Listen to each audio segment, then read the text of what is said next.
au Salon du Livre de Lannoy. Et parmi eux, l'historien périgourdin Jean-Jacques Gillot. Il présentera la réédition de son livre consacré à l'attaque du train de Neuvic. Sébastien Bouvy et Camille Michelin l'ont rencontré. Le 26 juillet 1944, sur le quai de la gare de Neuvic, c'est un braquage parfaitement organisé qui s'opère. Le préfet par intérim de la Dordogne et quelques policiers sont en coulisses, 150 résistants sur le pont. Tout se passe comme prévu. Les camions sont garés sur la plateforme ici. Le train est dérivé par une voie qui à l'époque passait là. Et donc on va décrocher le wagon et on va charger les camions. 150 sacs de billets de la Banque de France ont ainsi été collectés. Et d'emblée, cela va nourrir beaucoup de fausses informations. Il ne s'agit pas d'argent des Allemands, il s'agit de l'argent de la Banque de France. Il ne s'agit pas de lingots d'or.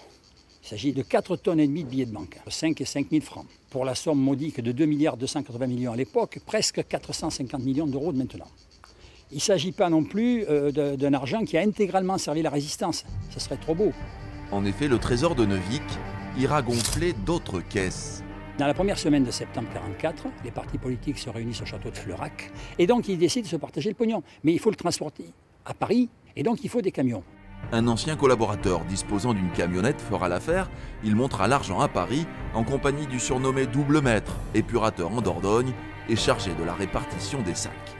Donc on voit un tas de personnages douteux, glauques, d'intérêts partagés, de silence complice. Et le premier geste quand même des partis politiques prétendant incarner la démocratie retrouvée, c'est de mettre la main dans le pot de confiture. Donc au-delà des sommes qui sont déjà importantes, le principe de la résistance est violé. En faisant le point sur ce partage des milliards, Jean-Jacques Gillot tord le cou aux nombreux fantasmes liés à ce casse de tous les records. Voilà pour l'actualité en Dordogne ce jeudi. Merci.